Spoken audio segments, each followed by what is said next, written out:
Y vamos a compartir la palabra del Señor.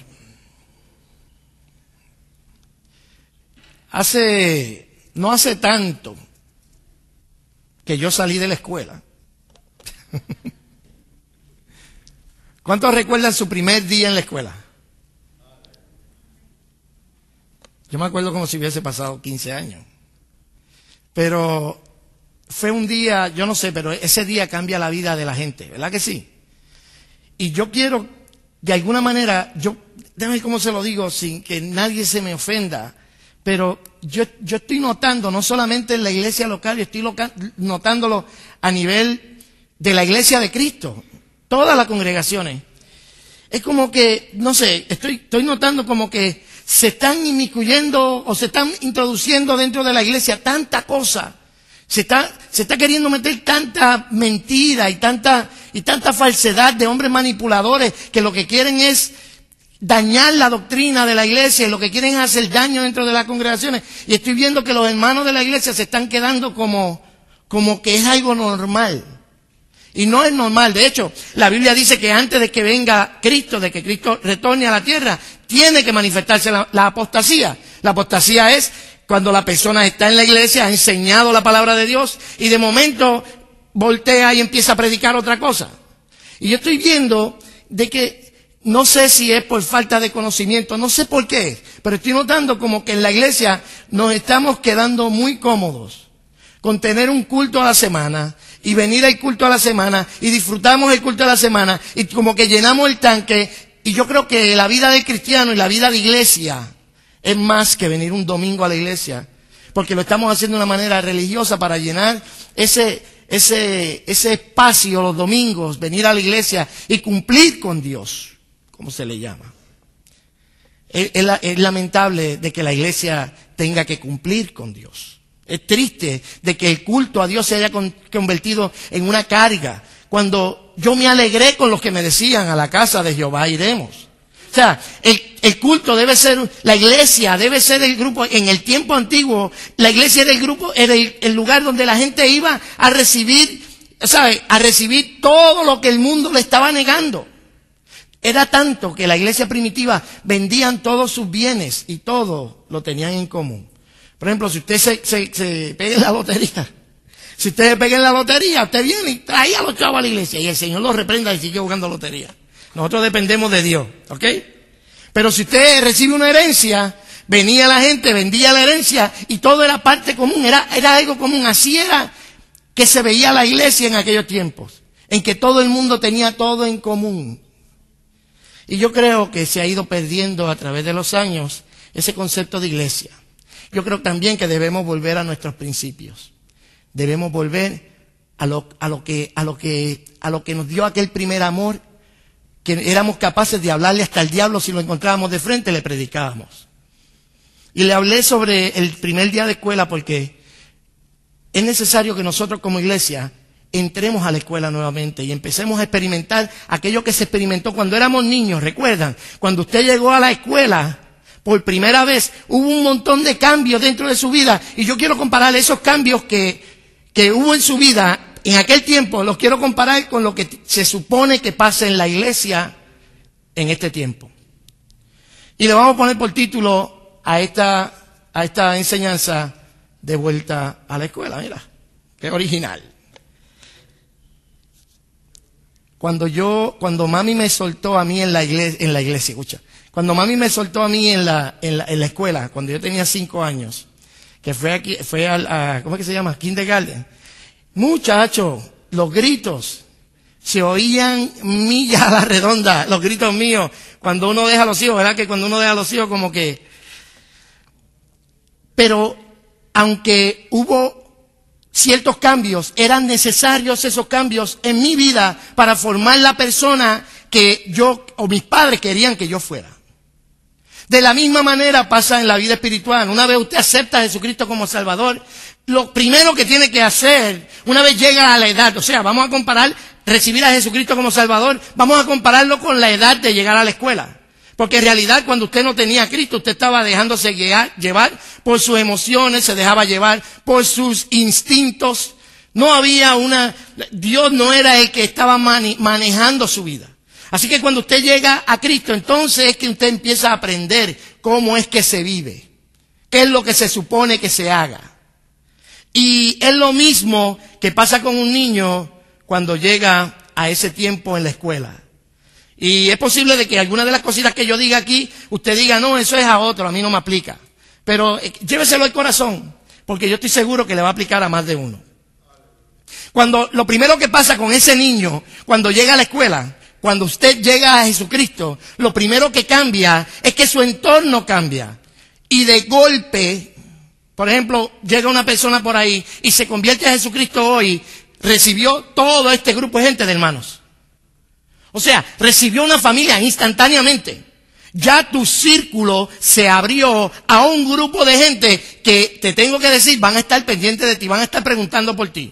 Oye, la persona aquella que se convirtió aquel domingo, van a estar preguntando por ti. Entonces, toda tu vida va a empezar a cambiar desde que tú aceptas a Jesucristo y empiezas a venir a una iglesia.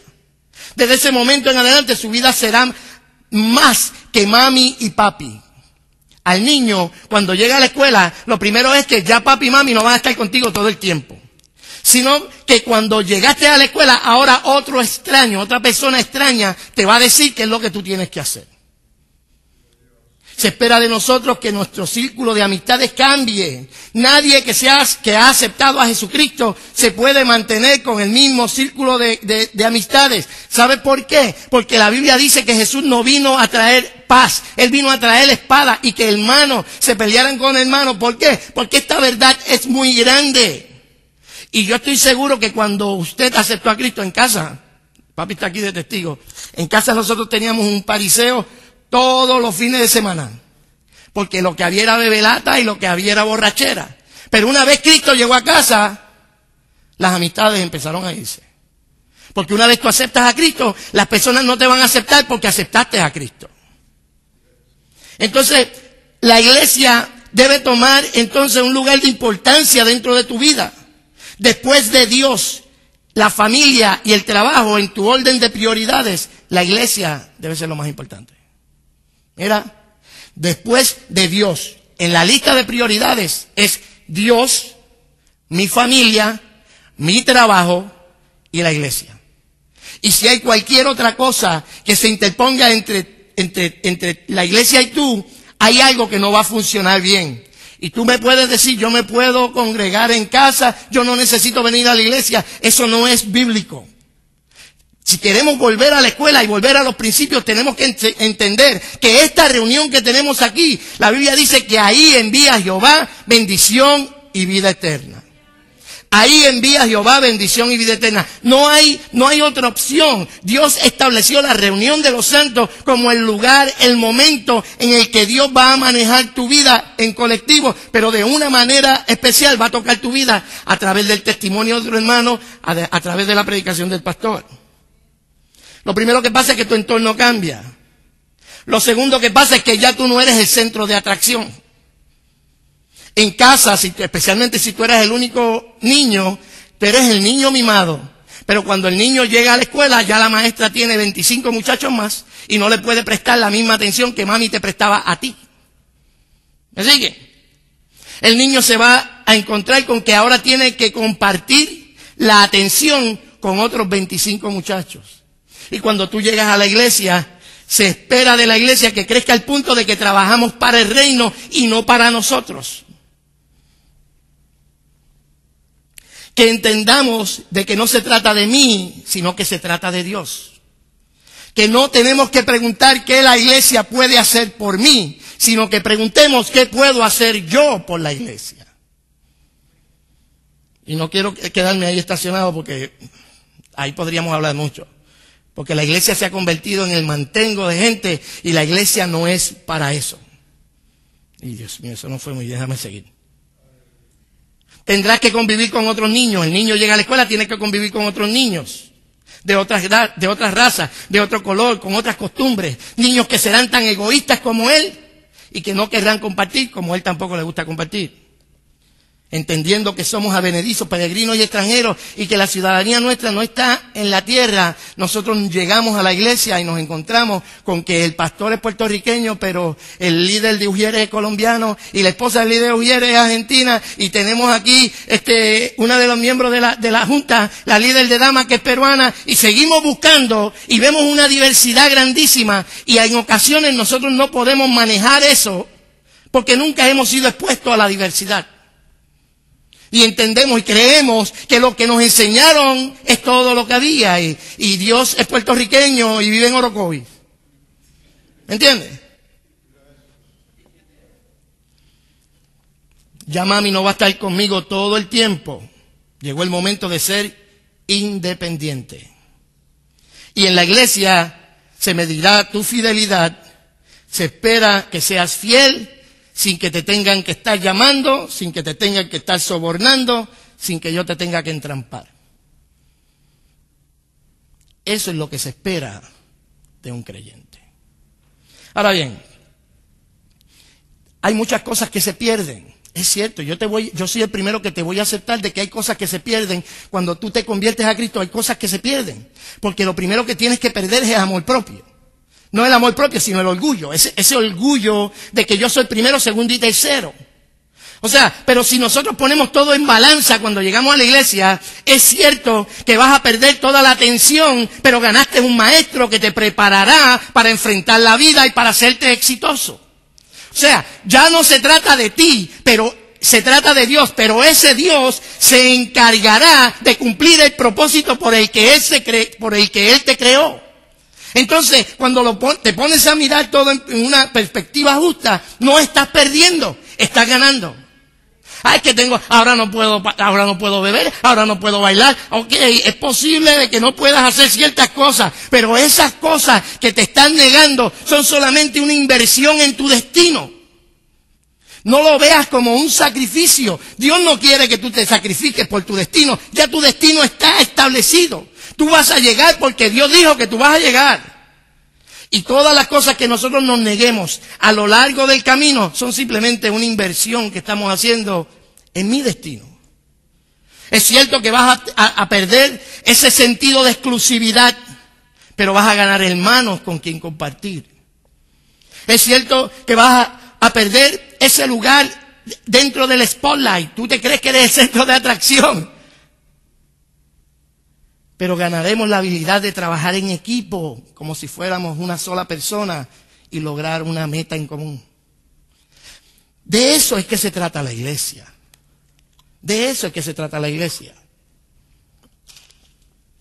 Y ahora bien, yo estuve analizando cuáles son cuando los niños empiezan y gradualmente se les sigue enseñando, estuve viendo cuáles eran las asignaturas que no cambiaban a lo largo de toda la enseñanza del niño, y son la lectura y la escritura, las matemáticas, la ciencia y los estudios sociales. Eso va a estar a lo largo de la vida de ese estudiante.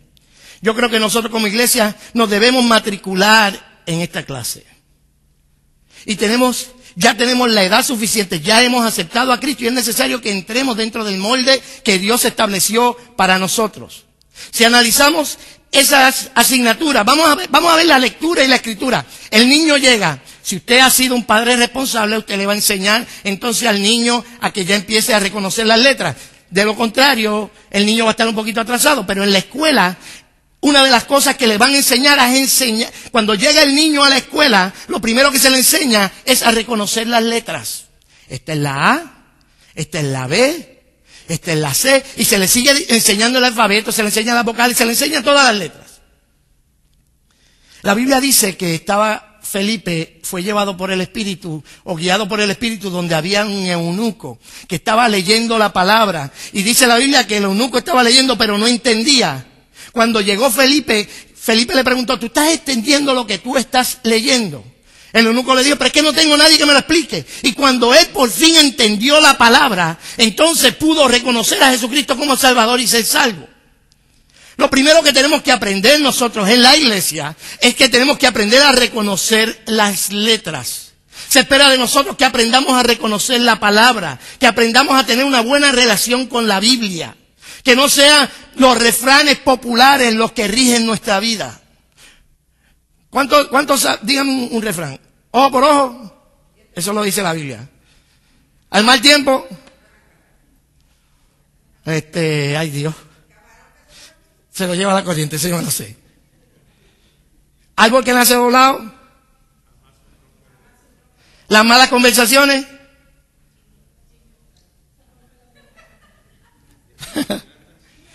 Ese es bíblico y no se lo sabe. ¿Sabe por qué? Porque nuestra cultura nos enseñó que la versión popular de la sabiduría es mejor que la versión divina de la sabiduría. La Biblia dice que el principio de la sabiduría es el temor a Jehová. Y nosotros hemos tomado lo que el mundo dice, lo tomamos para nuestra vida, pero cuando tú llegas a Cristo, es necesario que tú te metas en la Biblia para que aprendas a reconocer la palabra.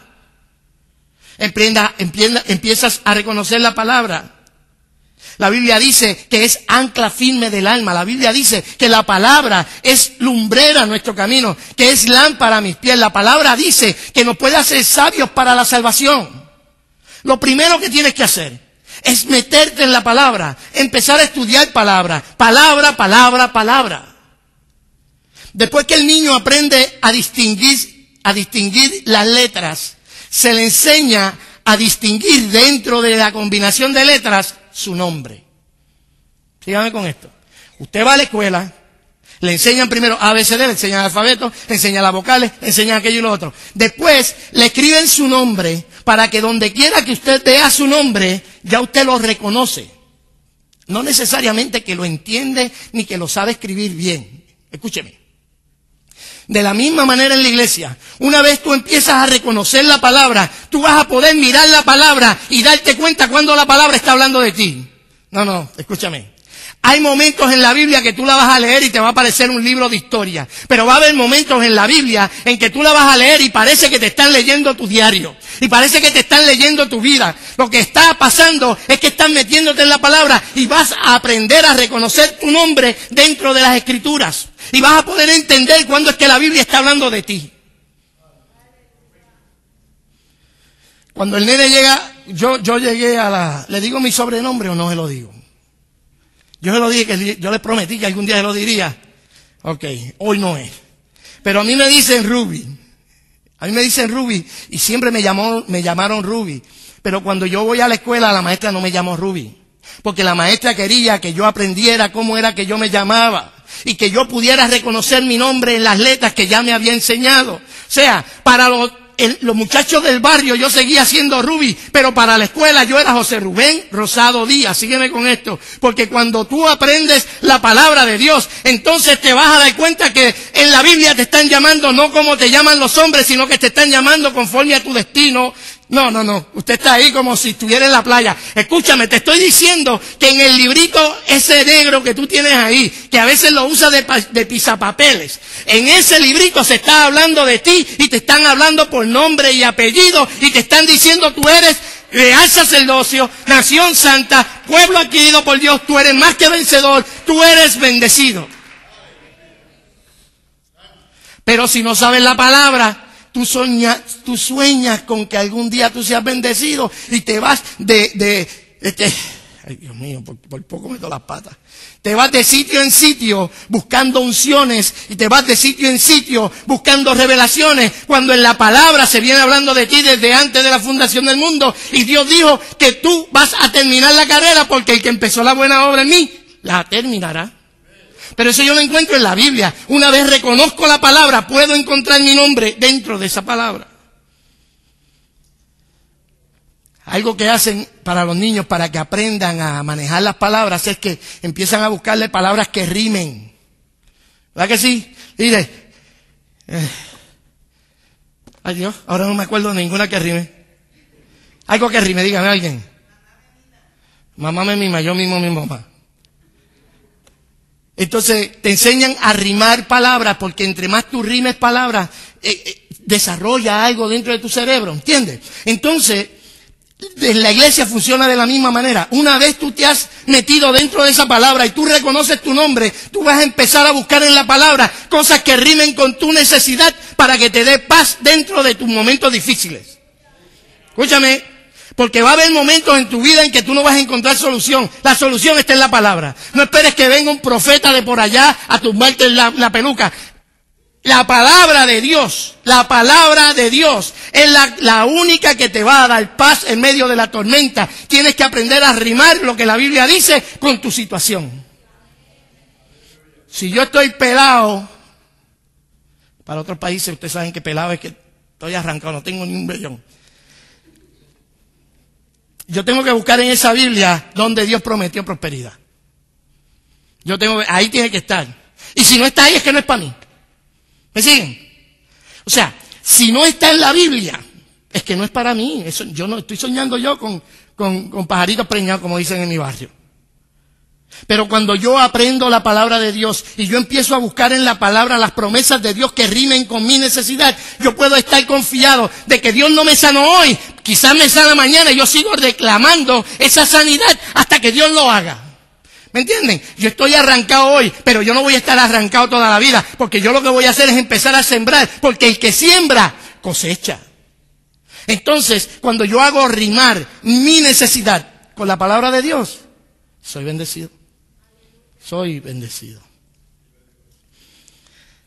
Eso es lo que tiene que ver con las letras. Primero en las letras. Primero te enseñan las letras. O sea, tú vienes a la iglesia y si te convertiste, mi hermano, si estás viniendo a la iglesia, ven a los estudios bíblicos.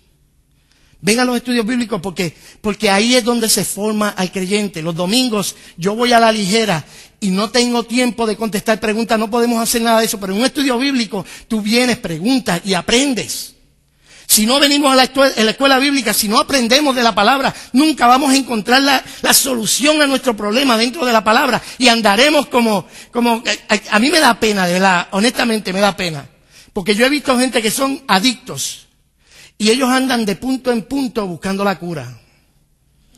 Y hay pueblo evangélico que teniendo la poderosa palabra de Dios, teniendo al Espíritu Santo dentro, que dice la Biblia que Dios no da su Espíritu por medidas, teniendo a Dios por dentro, que dice que tenemos la unción del Santo, andan de punto en punto buscando una bendición. Cuando la bendición de Dios empieza de adentro hacia afuera. Una vez aprendes la palabra, entiendes cuál es tu nombre dentro de la palabra y puedes rimar esa palabra con tus necesidades. La próxima asignatura que le enseñan es matemáticas. Lo enseñan a reconocer los números. Sabrás que los números son importantes. ¿Usted sabe que los números son importantes? ¿Por qué usted cree que yo quiero tener 500 personas aquí? ¿Por qué usted cree? Dígame. Alguien, el que sea.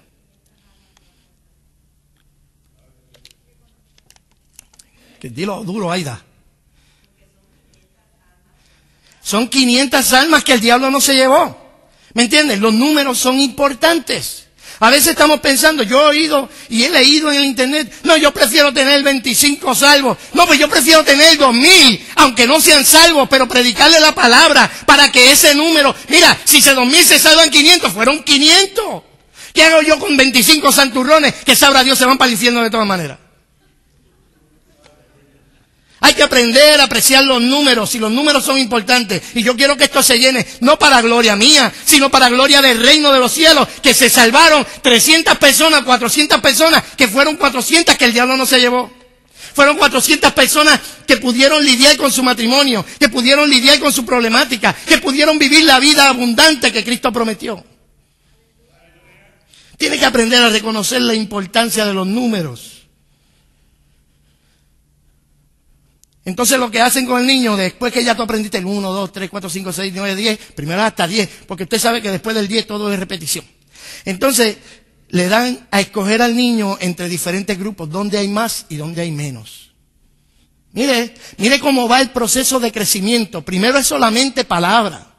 Primero es que usted llega aquí y usted empieza a bregar con palabra y palabra y palabra. Y cuando usted se llena de palabra y cuando usted se llena de ese propósito de Dios que encuentra en la palabra, entonces le empieza a dar sentido a los números y dice, espérate, es imposible de que hayan 10,000 hispanos en Brevard County y que nosotros no hagamos crecer la iglesia. No puede ser, porque Dios quiere. Empiezas a atender los números y entonces, según tú vas creciendo, entonces te enseñan a distinguir entre más y menos. Y ahí tú puedes tomar entonces una aplicación personal, porque podrás tomar decisiones basadas en lo que te conviene y no necesariamente en lo que tú quieres. Cuando tú sabes distinguir entre lo bueno y lo mejor, yo no sé tú, pero yo escojo lo mejor. Si a mí me dan la oportunidad, yo escojo por lo mejor. O sea, cuando tú estás en la iglesia y tú te sometes a crecer, llegas a la escuela y a empezar en los principios, Dios te va a llevar a un punto en el que tú vas a poder distinguir entre lo bueno y lo mejor, o entre lo malo y lo bueno. Entonces tú podrás tomar decisiones basadas en tus propios criterios. Yo le voy a tirar unos numeritos ahí para que usted vea.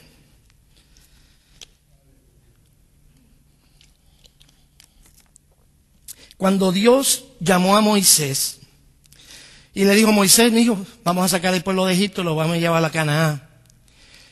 Moisés enseguida se emocionó por la experiencia y dijo, vamos, le metemos mano. O sea, puso su excusa, pero después fue.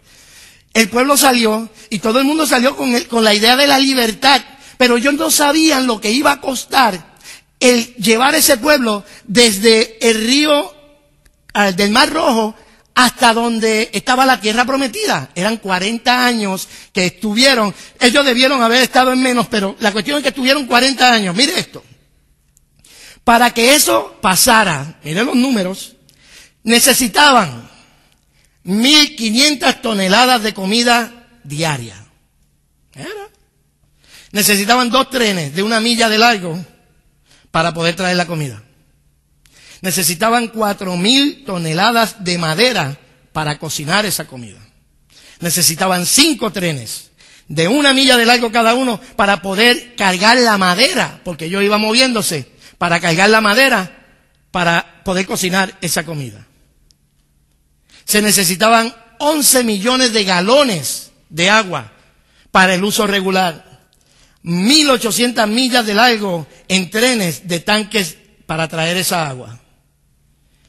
Para acampar se necesitarían 750 millas cuadradas. Para cruzar tendrían que hacerlo en filas de 5,000 en un estrecho de 3,000 millas. ¿Usted cree que Moisés pensó en eso? Cuando Dios le dijo, crucemos allá, vamos, y te voy a llevar al desierto. ¿Sabe qué pasa? Que cuando nosotros no nos metemos en la palabra, cuando no aprendemos a reconocer el valor de las cosas, no nos damos cuenta de cuánto ha hecho Dios por nosotros. Y no es hasta que vemos todo lo que Dios hizo que un sentido de agradecimiento puede llegar a nuestros corazones. Ellos nunca lo supieron, nunca. Ellos se murieron sin saber el costo que Dios, o sea, todo lo que Dios tuvo que hacer para poder llevar al pueblo desde Egipto hasta Canaán. El problema con nosotros es que no aprendemos a valorar lo que verdaderamente importa. El problema con nosotros es que no le hemos dado importancia al hecho de que estamos en la iglesia, de que somos iglesia. Si nosotros solamente aprendiéramos lo que le costó a Dios que tú estuvieses ahí sentado. No. Si solamente nosotros entendiéramos que para que tú estés ahí sentado, tuvo que morir el inocente por un ser como tú. Oh, a lo mejor es que usted, no, usted me quedó como si, eso será contigo porque yo soy buenísimo. Pues mira, si hubiese sido por mí nada más, el precio es demasiado caro. Porque yo no merecía que Cristo viniera a morir por mí. No lo merecía. Sin embargo, Él vino desde el cielo. Dios se humilló hasta lo sumo para morir por mí. Si Cristo venía a morir por mí nada más, hubiese sido una pérdida de tiempo. Yo para mí hubiese dicho, no, es imposible. Pero tú no sabes lo que le costó al cielo tu salvación. ¿Y qué estamos haciendo con esa salvación? Cristo murió para que tú fueras iglesia, para que esto pudiera pasar. ¿Cuánto estamos apreciando lo que Dios hizo para que tú y yo estemos en este lugar? Sin contar las muertes que hubo durante el tiempo de la iglesia primitiva, sin contar los profetas que fueron apedreados, sin contar todo lo que pasó en la historia para que tú y yo tuviésemos una Biblia, la gente que murió, la gente que pereció, para que tú y yo estemos aquí de lo más tranquilos, para quejarnos si el aire está muy bajito o si el aire está muy alto, y no venimos porque está lloviendo, y no venimos porque me miraron mal. ¿Entienden, mis hermanos? Hay que aprender a valorar las cosas. Y en la clase de matemática espiritual te enseñan a valorar las cosas. Te enseñan a que de tal manera, mira, fue tanta que el escritor no pudo expresarlo en números. Dijo, de tal manera. No hay manera de expresarlo que costó tu salvación. Pero no solamente eso, aprenderás también el valor del dinero. Y aquí es donde la gente me va a poner triste. Pero cuando tú te metes en la palabra y aprendes todos estos principios, te vas a dar cuenta que con 90 se logra más que con 100. Y que cuando tú estás en la iglesia y la haces tuya, tú no tienes problema con desprenderte de tu dinero para la iglesia, porque entiendes que es un buen terreno, y el que siembra en buen terreno tendrá su cosecha. El problema con la cosecha es que nosotros estamos más pendientes a la semilla que a la cosecha. Tú estás más pendiente a lo que tienes que sembrar que a lo que vas a cosechar. Yo aprendí esto de Tommy Moya hace unos años y me encantó. Usted va a Walmart y usted va a sembrar. Y usted quiere sembrar una sandía, ¿cómo se llama eso? Unos melones, va. Usted va a Walmart, compra la sandía, la semilla, se la pone en el bolsillo y usted va y siembra. Ahora, el transporte de la semilla no puede aguantar la cosecha. Nosotros estamos haciendo siembras en la iglesia pensando en la semilla y con mente de bolsillo y no con mente de almacén. No, tú te tienes que quedar conmigo. Digiérelo un ratito. Porque nosotros estamos sembrando poco porque estamos viendo que la semilla en el bolsillo es grande. Escúchame. Pero las cosechas no te caben en el bolsillo. Tienes que pensar en la cosecha. Y cuando yo pienso en la cosecha, entonces yo puedo sembrar abundantemente, porque yo sé que Dios tiene graneros reservados, que todavía yo no los he visto. Todavía hay bendición para mí. La Biblia dice, probadme ahora en esto, a ver si yo no abro las ventanas de los cielos y derramo bendición hasta que sobreabunde. O sea, la voluntad de Dios es que nosotros nos desprendamos de nuestro dinero. Ananías y Zafira no pudieron entender eso. Se colgaron en la clase de matemáticas. Y cuando llegaron a donde el apóstol, fueron a mentirle al Espíritu Santo. ¿Y cuánta gente se está muriendo espiritualmente porque no han sabido sembrar? Porque están más pendientes a la semilla que a la cosecha. Bueno, ya se me está yendo el tiempo. Vamos a darle rapidito. Tenemos escritura y lectura, tenemos las matemáticas, viene la ciencia.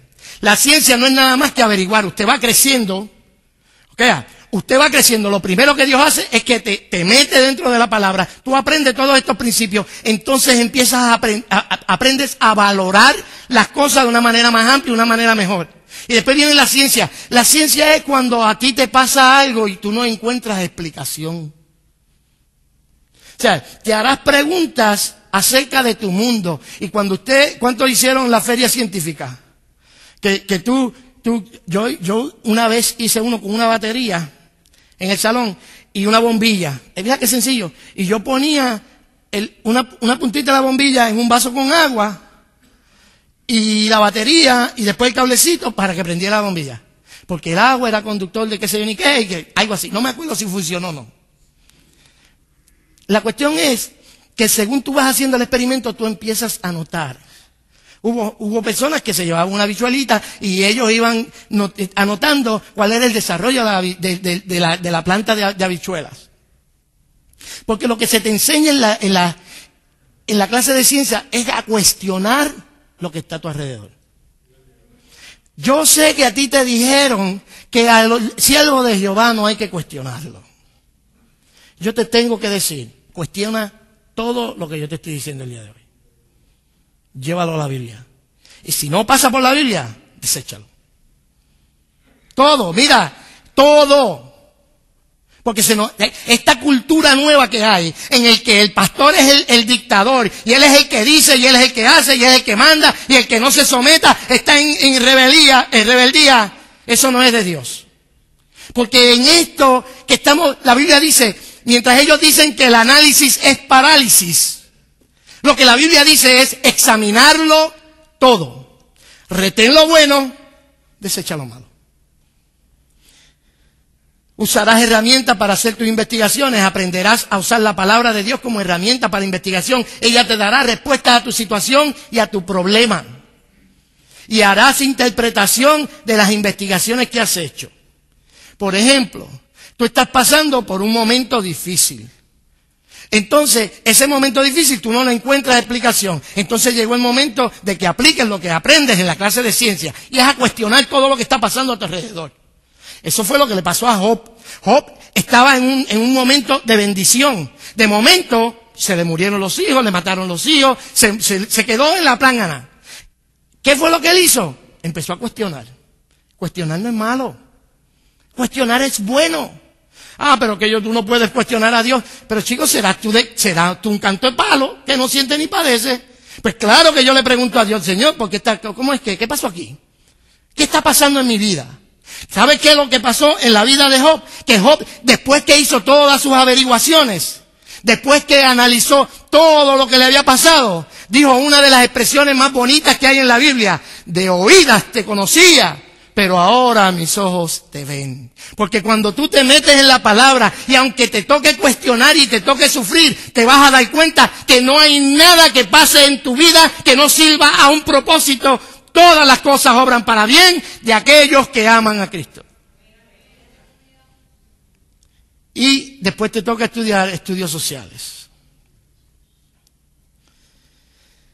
Participarás en grupos grandes para aprender a compartir. Eso es lo que le pasa al niño, eso es lo que pasa en la iglesia. Reconocerás que juntos logramos más, que divididos perdemos, que la iglesia soy yo y que debo cuidarla. Cuando Caín mató a Abel, Dios salió buscando a Caín. Perdóname, Abel. Y se encontró con Caín y le dijo: Caín, mi hijo, ¿dónde está Abel? Y Caín le dijo: ¿acaso soy yo guarda de mi hermano? O sea, ¿qué tú haces preguntándome? Caín ya se afeita, que ve y búscalo a él, pregúntale a él. Abel ya es grande. Cuando tú entiendes el propósito de Dios con la iglesia, te das cuenta que la contestación a esa pregunta es: sí, yo soy guarda de mi hermano. Yo soy responsable por mi hermano. Cuando estén hablando mal de mí, con razón o sin razón, a veces uno da, ¿verdad que uno a veces da razón que hablen mal de uno? Ay, bendito, yo soy el único. Alguien, por favor, un testigo. ¿Verdad que a veces uno da? Sí, por fin, me encontré 2 testigos allí. A veces uno a veces hace cosas que no debe hacer. A ver, Dios me lo bendiga a todos ustedes que no, pero yo sí. Mira, no te hagas coro, chico. No te hagas coro del bochinche que están armando. No te hagas coro. ¿Sabes lo que pasa con nosotros? Ese pastor, lo que pasa es que ese pastor, y tú en lugar de defenderme dices: es que él es así, pero nadie es perfecto. Ay, Dios, van a darle un batazo.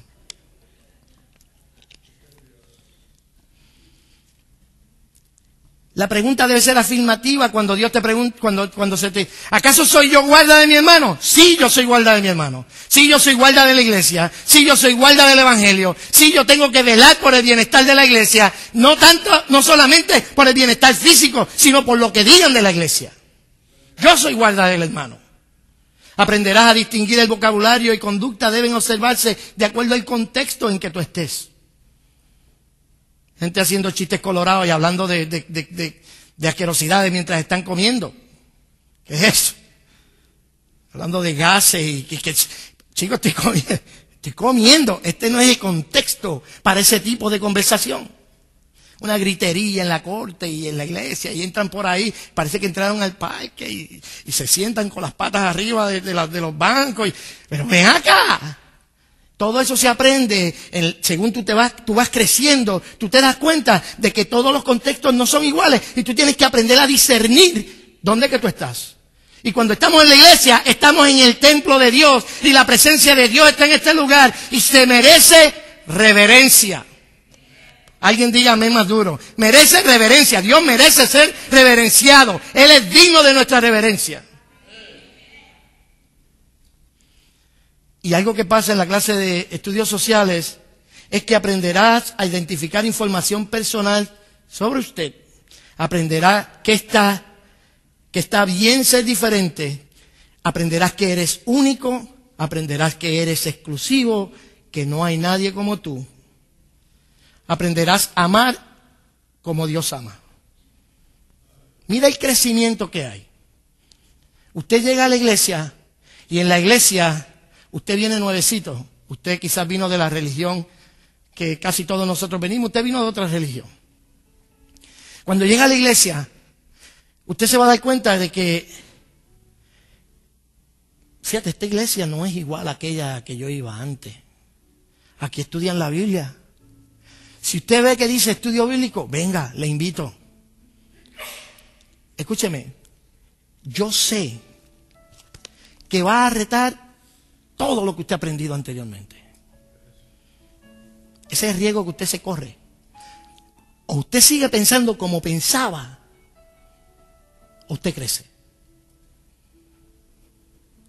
Cuando llegue a la iglesia, va a empezar a aprender de esa palabra. Y entre más usted aprende esa palabra, más usted va entonces a reconocer su nombre dentro de esa palabra. Entonces usted se va a dar cuenta que usted no se tiene que morir en el llanto, porque usted tiene una esperanza que el mundo no tiene. Porque usted tiene una esperanza que en otro tiempo no tenía. Según usted se meta en esa palabra, usted va a empezar a crecer y va a empezar a ver las promesas de Dios. Y usted va a hacer que esas promesas de Dios rimen con su necesidad. Y cuando usted esté solitario, esa palabra va a brincar y se te va a meter al alma y vas a escuchar a Jesús decir: he aquí yo estoy con vosotros todos los días hasta el fin del mundo. Y eso te va a dar esperanza. Eso te va a dar gozo. Saber de que este problema que tú estás pasando, no lo estás pasando solo. Dios está contigo. Una vez tú aprendas a reconocerte en la palabra, a poder rimar tu necesidad con la bendición de Dios que está escrita en esta Biblia, entonces te enseñan las matemáticas. ¿Cuál es el valor de todo lo que tú posees? O sea, que todo eso que la Biblia dice que es tuyo, no llegó de gratis. Cristo murió para que tú y yo pudiésemos tener esta grande salvación. La salvación es de gratis, pero es a nosotros. A Dios le costó su único hijo. Según vayas creciendo, vas a empezar a entrar entonces en la clase de ciencias donde se cuestiona todo. Señor, ¿por qué me está pasando esto? Pero según tú vayas creciendo, también te vas a dar cuenta de que tú solamente conocías al Señor en parte. Lo conocías de oídas. Porque lo bueno de Dios es que cada día podemos adentrarnos más en su presencia y en lo que Él es y aprender cada día más de Él. Y cuando ya seas maduro, vas a entrar entonces a la próxima clase de estudios sociales que te van a enseñar a lidiar con todas las cosas que te dije, del contexto donde tú estás.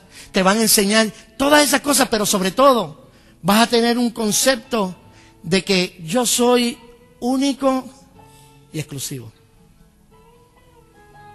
Con mis faltas, con mis desatinos, con tus faltas, con tus desatinos, tú eres único, eres exclusivo, no hay nadie como tú. Dios te creó a ti, rompió el molde para que nadie más fuera como tú. Con lo que te quiero confrontar el día de hoy es: ¿cómo está tu vida de iglesia? ¿Sabe qué quiere decir iglesia? Llamados afuera. Es una asamblea. ¿Cómo está tu vida de iglesia? ¿Qué significa la iglesia para ti? ¿Cuán importante es la reunión de los santos para ti? ¿Cuán importante es ser iglesia para ti? Entendiendo todas las cosas que te dije el día de hoy. Yo creo que nosotros deberíamos matricularnos en la escuela nuevamente. Entrar a aprender desde los principios. Y empezaremos aprendiendo los principios, terminaremos dándonos cuenta de la grandeza que hay en ti. Otros te han despreciado porque no han ido a la escuela. No saben de lo que tú estás hecho. Yo te quiero dejar con esas palabras. Aprende a apreciar el espacio que Dios nos da de venir como cuerpo a la iglesia a adorarle, a bendecirle y a recibir instrucción. Hay mucha gente que se ha colgado, que no pasaron la prueba. El problema con esto es que si no pasa la prueba, tiene que volver a repetir el grado. Ojalá que el día de hoy Dios nos haya hablado al corazón y las cositas que nosotros no estemos haciendo, las cositas que debemos cambiar, que las podamos cambiar el día de hoy. Que Dios me lo bendiga y me lo guarde. Vamos a inclinar nuestros rostros y oramos.